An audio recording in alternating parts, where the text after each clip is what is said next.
Welcome back, everyone, to the Pleb Underground, the signal without the slop. I'm your host, Phil. All right, the stories we are going to be covering today. Let's dive right into it. Yesterday, I screwed up, of course, right? Because I can't have a day without screwing up. Bitcoin supply shock, but I didn't end up actually showing it. We are going to kick the day off with the Bitcoin supply shock FUD story.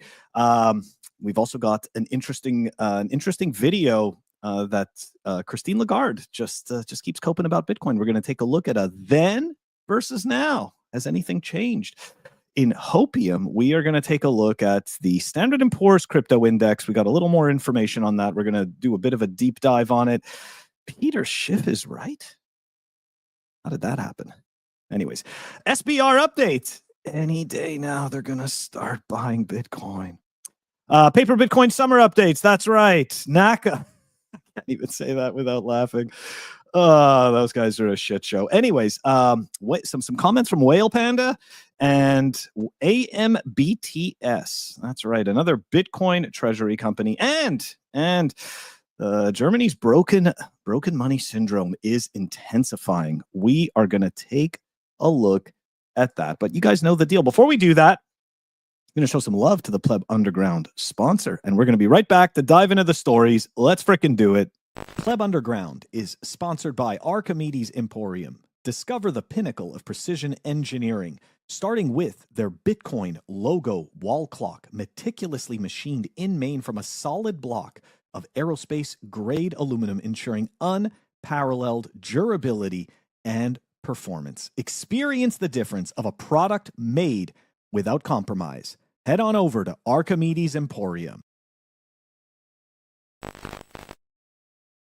All right, let's dive right into it. So you guys, if you have a better memory than me, you most likely remember that we talked about this particular post last week on Friday.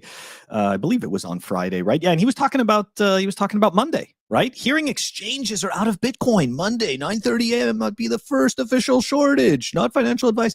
Imagine putting here a CFA. I'd be ashamed. I'd be ashamed to put my credentials and be lying to people about what's actually happening just for attention. Anyways, obviously that didn't happen. Not only did it not happen, but it was actually pretty funny because Sani put out a tweet on, I think it was either Sunday or Monday, around 5,000 Bitcoin have been added to exchanges over the past 48 hours, bringing the total holdings across all exchanges to 3.2 million. Okay. And I don't know if this actually includes OTC desks. I'm not 100% sure. So I'm actually going to ask Sani about that and find out for you guys. Because I think that this is, yeah, exactly. It's all centralized exchanges. Now, of course, OTC desks could be part of centralized exchanges. However, I'm not 100% sure that that's included. Either way, the point is that the supply shock crap that people try to get you with to get you to buy more Bitcoin sooner than later, it's nonsense. Okay? I've been waiting for the supply shock for almost 10 years, right? It's that meme of like the old person with the granddaughter, right? And I'm walking with my cane and I'm like, we were going to have a Bitcoin supply shock. And she's like, yeah, grandpa, let's just get you to bed. That's literally the freaking meme. Anyways, all right, let's continue on. Get rid of that. Don't worry, guys. I've got some Hopium. So it's not all real stuff. We're also going to have Hopium. So yeah, from Bitcoin News, 3 years after being asked her opinion on Bitcoin, they're talking about Christine Lagarde. Lagarde still insists that Bitcoin has no underlying value. Let's take a watch. Let's take a watch at a segment of this video. Here we go. Intrinsic value, which I personally do not agree. When you were as a guest on College Tour 3 years ago, I asked you what you think of cryptocurrency and Bitcoins, and this is what you had to say at the time. I actually have a son who invested in cryptos, yes. So I follow very carefully. And what have you taken away from that? That I would not put my finger in there. I've said all along. Okay. I hate to be the pause guy, but I'm going to do it. Clearly he bought shitcoins. Right? It's either he bought shitcoins or he did buy Bitcoin and she's just completely coping and ashamed that he obviously outperformed her.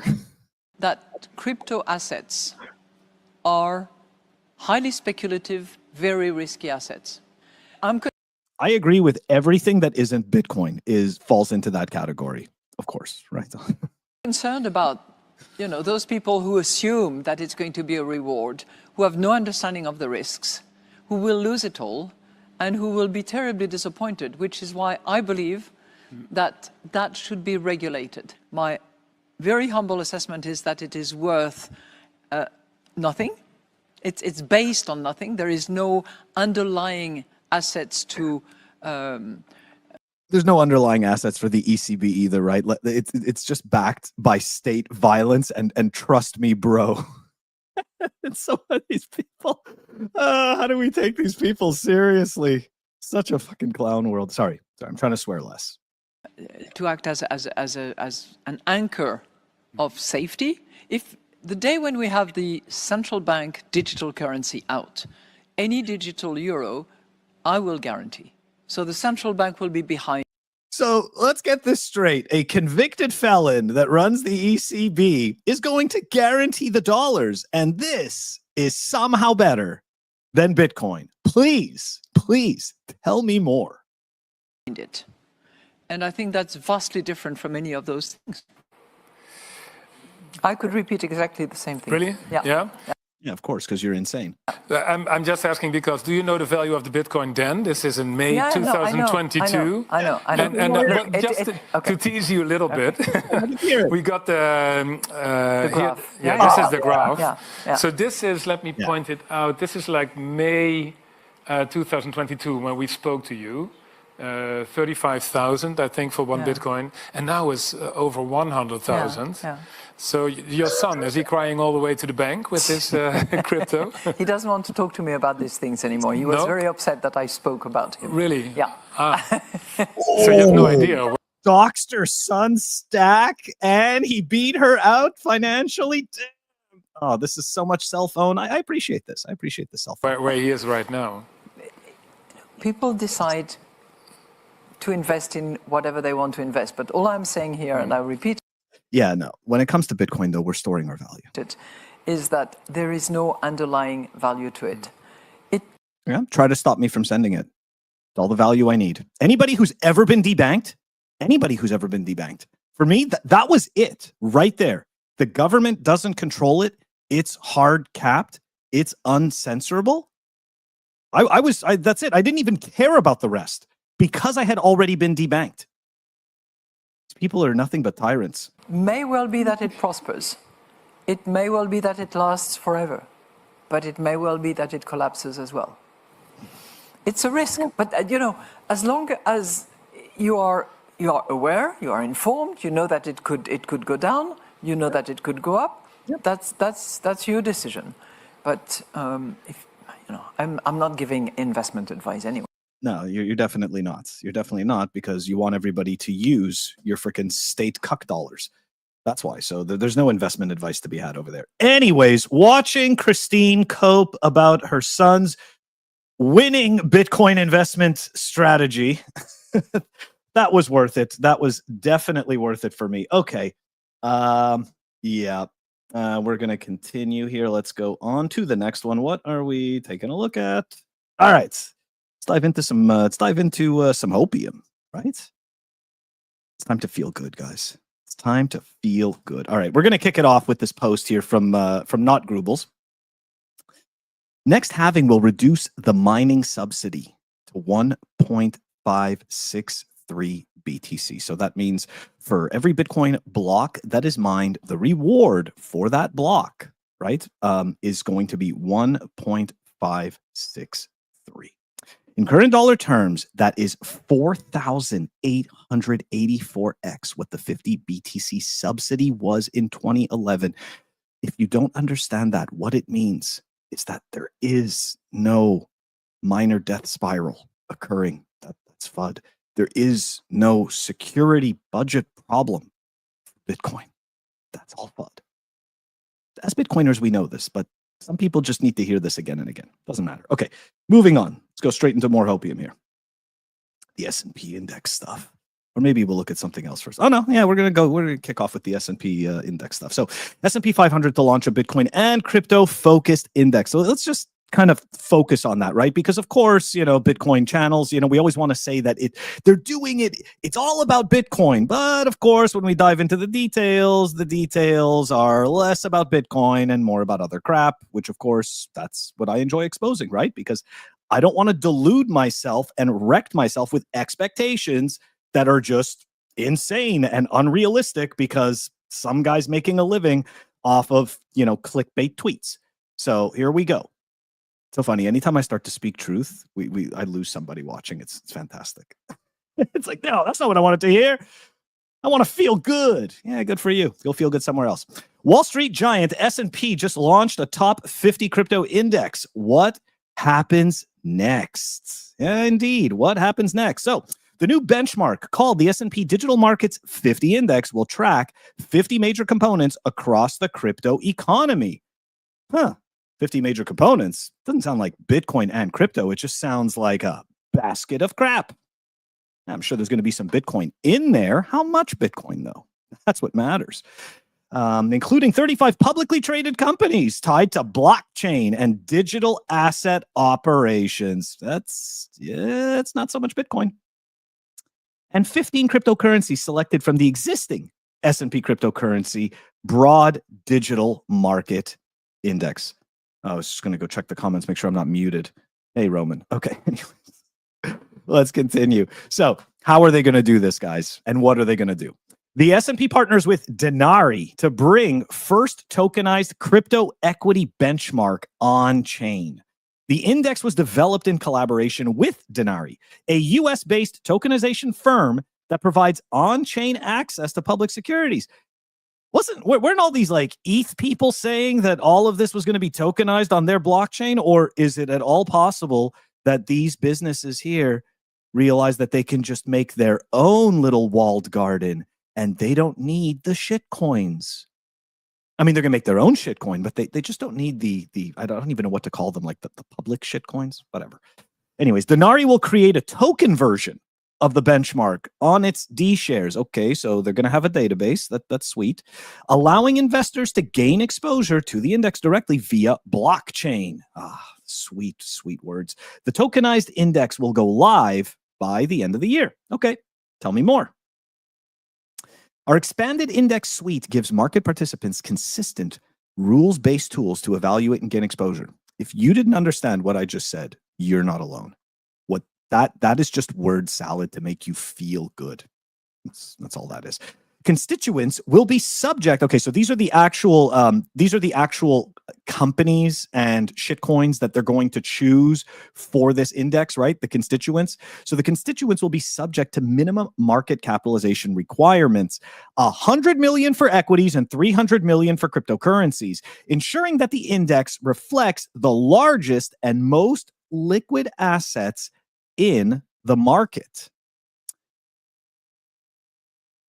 These thresholds currently cover about 276 cryptocurrencies. The final list of 50 components will be published at launch. The creation of the Digital Markets 50 represents the first time the S&P has combined equity and cryptocurrencies into a single benchmark. Now, there was also, this was another point that I wanted to cover. And this is where we realized that this is not about Bitcoin. This is not they're going to do a Bitcoin and crypto index, guys. It's just a crypto index, and here it is. The S&P said that the Digital Markets 50 will allow its standard quarterly rebalancing and governance rules, with no single component allowed to exceed 5% of the index's weight. So if you don't understand that, they're never going to hold more than 5% Bitcoin in that, okay? So it's not a Bitcoin and crypto index. It's just the Standard & Poor's crypto and blockchain company index. Anyways, not fun, right? It's not fun, the truth, but at least we're making sure that we're being accurate. Okay, let's continue on. I got to tell you, Broken Clock is right twice a day. And I guess I'm going to chalk this up to the Broken Clock, but got to give Peter Schiff some credit sometimes, right? Until Bitcoin can make a new high priced in gold, it's just a bear market rally. Maybe that's tough to accept. I'm not sure if I agree that it's just a bear market rally. However, I would, if Bitcoin is, I guess, what a lot of, I mean, at least what I think it is, then I would like to see it make a new all-time high in gold, or at the very least, catch up to gold for this year. But of course, I've, zooming out from the beginning of Bitcoin's existence, Bitcoin has absolutely destroyed gold's performance.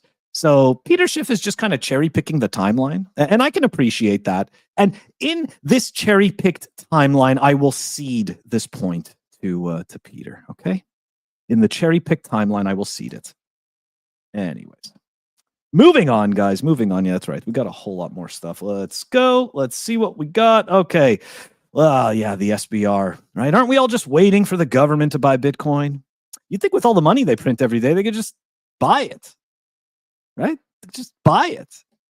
Well, carrot on the end of the stick. Cynthia Lummis doing her best, right? Senator Cynthia Lummis says Bitcoin buys for a U.S. strategic reserve could start any time. Spoiler alert, they're not going to start anytime. They're definitely not going to, it's definitely not happening anytime soon. We have yet to see any actual commitment out of the US government to buy Bitcoin. And if you think it's bullish that the government is going to print more dollars to buy Bitcoin, you're very mistaken. I mean, I don't think it's bullish for the government to print dollars to buy Bitcoin. I don't see why that is. It's just adding to the overall money supply for everybody. And I also don't think it's bullish that the government just steals Bitcoin through confiscation. I don't think that's bullish either, them building their SBR like this. But for whatever reason, we've got a bunch of statist cheerleaders that pretend they love Bitcoin, that are super excited when the government says they're going to make you poorer to buy Bitcoin, or they're going to steal Bitcoin from your friends and enemies to line their coffers. Like, it's what stupidity is this? Okay. Anyways, moving on. Let's do the paper Bitcoin summer updates. Let's do it.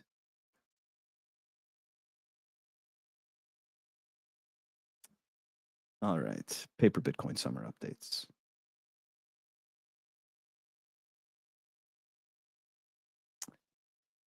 So you guys probably saw this yesterday. I got to tell you, though, let me pull up the NAKA chart just for the sake of it. What a train wreck. What a train wreck here. We'll pull this thing out here. I'll put it on the month. Right? Put it on the month. Okay. So as you guys know, they partnered with Ant Alpha and announced plan to raise $250 million. Essentially what they did was they're just doing shenanigans to refinance their current debt. Because look, this company doesn't actually make any money. Okay, like Kindly MD, you go take a look at their books. It's just, this stuff is a train wreck. It's a train wreck. This is obviously, to me, this was an obvious pump and dump. We're going to go take a look at it right now, right? I just zoom out. This is the, look, guys, this is the monthly chart. Okay, this is the monthly chart. This is what you are looking at. Every single one of these candles is a single month of price action. Now, if you don't see that this is a pump and dump, I don't know what to tell you. Okay, this is just absolute garbage. And what they're doing right now is shenanigans. I do think it's a red flag that Bitcoin is in price discovery.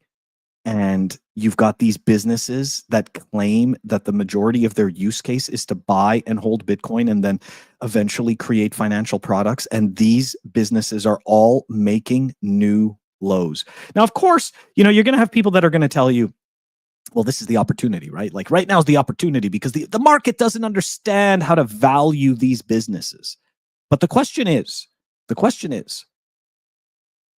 are you actually purchasing something that is going to go up in the future, or are you just purchasing a falling knife? This is why I stay away from all of this garbage. This is why I can only truly recommend to anyone to buy and hold Bitcoin in self-custody. Because this is all nonsense, and they're going to do shenanigans. So look, if they stay below $1, I believe it's for 30 days, they're going to get a delisting warning. And if I'm not mistaken, I'll go back and check. It's either they have 30 or 60 days to quote unquote come into compliance with the index. Now, what that means is to hold their price, their share price above the dollar. Now, how could they do this, right? Obviously, there could be some amazing news that causes market exuberance. Apparently, Bitcoin making new highs is not that news. So what can they really do? Well, they can do a reverse split, okay? And that means they can, let's say you have 10 shares, they can do a reverse split, and then you can end up with 1 share, right? They'll do a 1 for 10. So every 10 shares you have, they give you 1. And what that's going to do is that's going to bring the price, right? Which let's say it's at 99 cents. Well, that's going to bring the price per share up to $9.90, which essentially, depending on how long it takes for everybody to dump it, could help them kick the can down the road until some positive event shows up. They actually start making money, or it turns out that this business isn't just a giant pump and dump scheme with no actual fundamentals. Who knows? Anyways, that's that's the NAKA stuff. Okay, let's continue on. Don't worry, we've got more paper Bitcoin summer. So you know how I was telling you guys that a bunch of OGs gave their Bitcoin in order to seed a lot of these companies? Well, we've got one OG that is actually kind of talking about it and not too happy about it. So for the people who haven't been in the space for very long, you may not know who WhalePanda is. Somebody like me, when I came into the space, he was already branded as some type of an OG, had been around the space for a while. Him, Samson Mao, and who else? Fluffy Pony and Charlie Lee started this show called Magical Crypto Friends, right? And they were all talking about all the drama that's going on in the Bitcoin space and crypto. And it was pretty interesting stuff. But anyways, so WhalePanda's been in the space for a really long time. Here we go. You waited 2 months for Bitcoin to make a new all-time high, which it does by less than 1%. For it to then immediately dump again while NASDAQ, S&P, and gold kept grinding their way up, making almost daily new all-time highs for the past 2 months. People hate facts that don't support their Hopium bags. So somebody responded back, right? CoinHub goes, have you sold a lot of your BTC like many other OGs? No, he took the carrot on the end of the stick. Look at this. Not in the last couple of years. I sold some in 2018 to upgrade my family's lifestyle. I did invest a lot of BTC in Bitcoin companies, and I assume they sold. Horrible investment. Yeah, that's right, guys. So it definitely seems to me that the people that are in charge, guys like David Bailey and stuff like that, putting together all of these prospectuses for the Bitcoin treasury companies, it's like they've been like honing in on a list of OGs. So to me, right, this just gives me a I guess more fuel to the fire to say I would just rather everybody think I'm broke. It's fantastic. I don't get approached for these scams, right? Nobody actually wants my Bitcoin. It's great. So I gotta tell you, I don't envy some of these OGs, right? Because there's a lot of people in the space that have been in the space for a while, and they're fully aware. And every time they come up with an idea, it's these people that they think of, like, how do I get that guy to invest his Bitcoin in my company? And look, WhalePanda, right? I am going to give him props for saying it, because there are a lot of other people right now, I'm sure, that are not saying anything, that gave a lot of their Bitcoin to seed these terrible companies. If they were lucky, okay, they worked out a deal that gave them shares immediately, and they did not have to sit through a lockout period, okay? And they were able to dump into the exuberance. I mean, like, right? That's pretty much their only hope. But if they got stuck with an agreement that made them hold through a lockup period, all of these guys are sitting on massive losses. So not only did they not get to hang on to their Bitcoin to see the new price discovery that happened after 100K, but on top of that, they're sitting on shares for the most part that are down minimum 70 to 80%. And I'm being nice. I'm being nice because NAKA is pretty much down 98%. saying, paper Bitcoin summer, guys. It's like I told you, it's a very small group of people that it was paper Bitcoin summer for. Okay, they got their $500,000 Bitcoin. The rest of us, not so much. Okay. Anyways, moving on. Let's go see what do we got. A little bit more paper Bitcoin summer. All right, the last story for paper Bitcoin summer before we dive into the broken money syndrome here. So, Dutch crypto firm AMBTS raises 30 million euro. I think it's $35 million. So, here we go. Dutch cryptocurrency company plans to launch a Bitcoin treasury company called AMBTS on the Dutch exchange, and they've raised $35 million in financing, highlighting the persistent appeal of Bitcoin. Anyways, let's see if this company actually, let's see if they actually have a real business that brings in revenue. But hey, there you go. More paper Bitcoin summer, even though we're almost at Halloween, right? It's the never-ending paper Bitcoin summer. Okay. Let's go take a look here. Germany.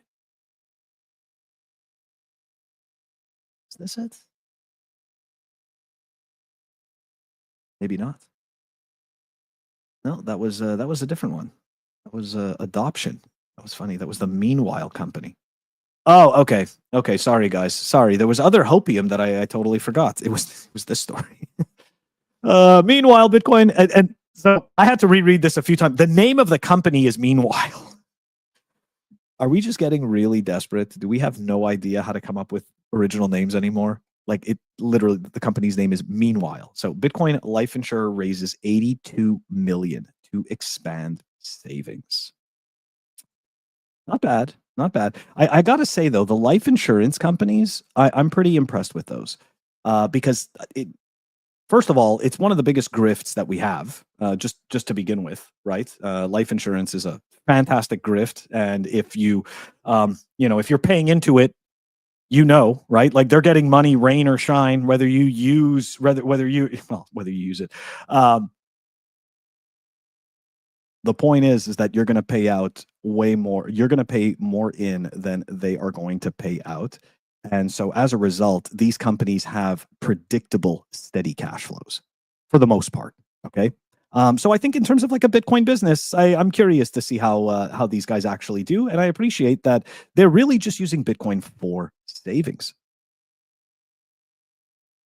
Okay. I think there was another piece to this. Yeah, so here's who actually funded them. The funding round was co-led by Han Ventures and Bain Capital Crypto with contributions from Pantera Capital. Additional support from Apollo, Northwestern Mutual Future Ventures, and Stillmark were also recorded with this latest investment. Meanwhile, has now raised a total of $122 million in 2025, and this follows an earlier $40 million round earlier this year.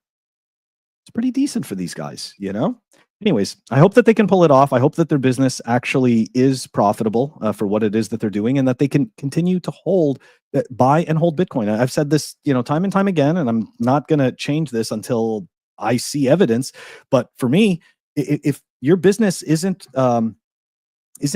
covering operating revenue with money that is coming in from operations, and you're just taking on debt and doing a whole bunch of debt-based instrument shenanigans in order to buy more Bitcoin, it's not going to end well. It's going to be the real businesses that stick around. I know that people, there's a lot of people in this space that were not old enough to know what was happening in the dot-com bubble. But you guys, the only difference right now that we're seeing, and I shouldn't even say that, because when it comes to the Bitcoin businesses, I'm not even seeing the difference.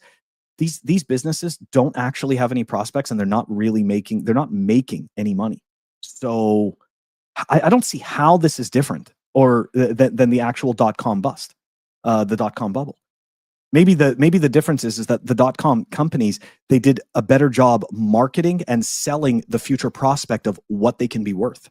Whereas the Bitcoin treasury companies seemingly are not doing a very good job of that marketing, because their only angle is Bitcoin and essentially making up financial terms to back up the idea that it's really important that they hold Bitcoin. But I want to see businesses that do real business, that simply just choose to hold portions of their savings in Bitcoin. I want businesses that will not need to sell.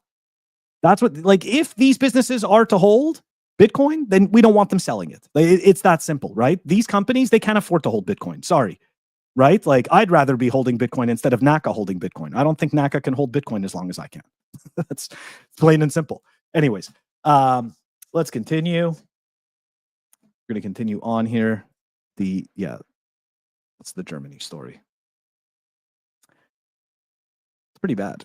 It's pretty bad. So if this isn't a sign of the broken money syndrome, I don't know what is, right? So you've worked all your life for reduced purchasing power every single day, right? That's what we do.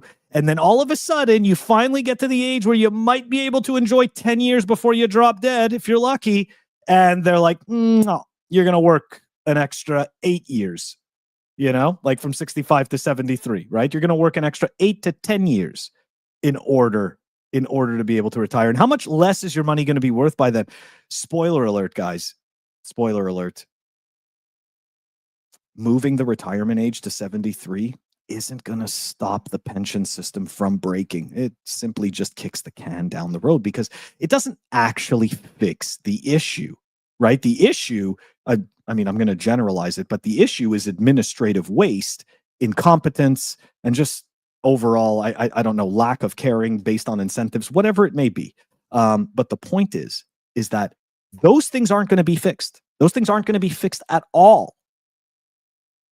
This is just a Band-Aid. It's like, so look, we can't actually control ourselves or our spending or the administrative bloat, but what we can do is make you work a little longer. That's pretty much where we're at on that one. Yeah, that's right, Bitcoin Shango. More government, vote harder. It's ridiculousness. Okay, yeah, exactly. Roman.